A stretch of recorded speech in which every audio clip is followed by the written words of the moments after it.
All right, let's jump right in. Today we're tackling something that, let's be honest, hits close to home for all of us. We're talking about that tricky dance between hypocrisy and its opposite, integrity.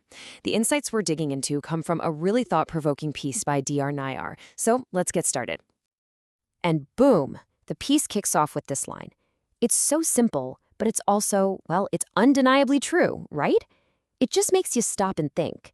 Because really, who doesn't put on a different face depending on who they're with? We all do it. Okay, but let's be clear. Not all masks are the same thing.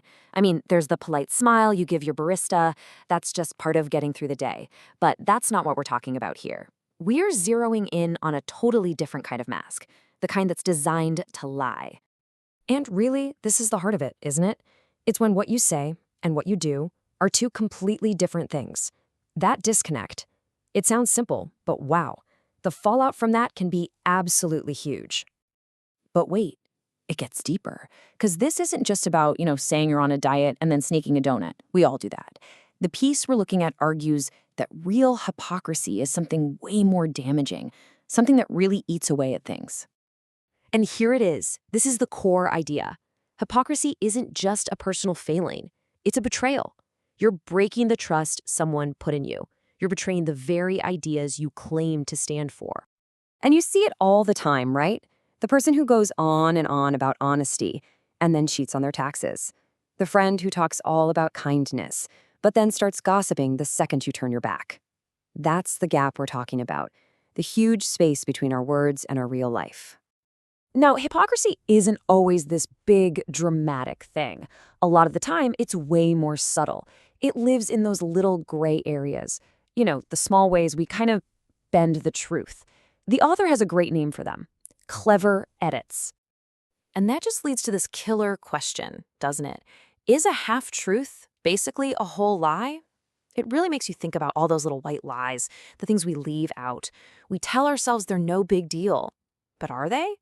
I mean, where's the line? Let's look at a few examples the piece gives. First up, this classic. You're not unemployed, you're between jobs. It just sounds better, doesn't it? It's softer, less scary. It's not the whole truth. It's a performance. Or how about this one? Maybe it's your first time traveling outside the country, ever, but you say it's your first time to Europe. See how that sounds a little fancier, a little more worldly? It's a tiny edit, but it's all about managing how people see you. And finally, this one hits on money and status, talking about your combined income when, most of it is your spouse's. It's like you're borrowing their success to puff yourself up. None of these are gigantic outright lies, right? But they're all about carefully editing our own reality. So what happens when you keep making these little edits over and over? Well, according to the author, all that space between the life you're actually living and the story you're telling, it doesn't make you feel better. Just the opposite. It kind of hollows you out from the inside and leaves you with this quiet, nagging shame. Which leads to the big question. If it feels so rotten, why on earth do we do it? Well, this is where we get into the psychology of it all. We've got to understand the motivation. What's really pushing us to act this way? And it seems to boil down to a few really powerful feelings. Number one, we're terrified of being judged. Number two, we absolutely hate the idea of anyone feeling sorry for us. And number three, we all have this deep, deep hunger to be admired, to be seen as someone who has it all together. And you can see these fears playing out everywhere. Think about the politician who preaches sacrifice while living in a mansion. They're afraid of looking out of touch. Or the parent who demands respect but then mocks other people. They're afraid that if they don't seem perfect, they'll lose their authority. In every case, that hypocrisy, it's just a shield made of fear. Okay, so that's the problem. It's a bit heavy, I know. So what's the solution? The good news is, the way out isn't about becoming some kind of perfect person who never makes mistakes. Nope. The antidote is way more realistic, way more human. It's about practice. So let's walk through this. It's a pretty simple 3-step idea. First, it starts inside your own head. You have to be honest with yourself, like really honest. Then it moves to your mouth, what you say. You start choosing the actual truth instead of those clever edits. And finally, it's about your actions, making sure what you do actually lines up with what you say and what you believe.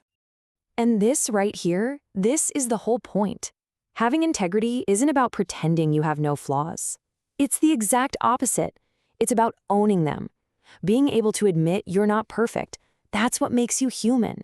That's what actually connects you with other people. And look, let's just get real for a second. This is everybody. The piece is clear on this. Every single one of us has put on a mask. We've all smiled when we were angry. We've all judged someone unfairly. We've all pretended. And knowing that we all struggle with this, that's the first step. It's how we can start to have a little more compassion, not just for other people, but for ourselves too. So, we're going to end this where we started, with a question for you. And it's not about judging yourself, okay? It's just about being honest. It's a really powerful question to sit with, to just think about your own life, your own story, and ask yourself, which parts are real and which parts are just a performance?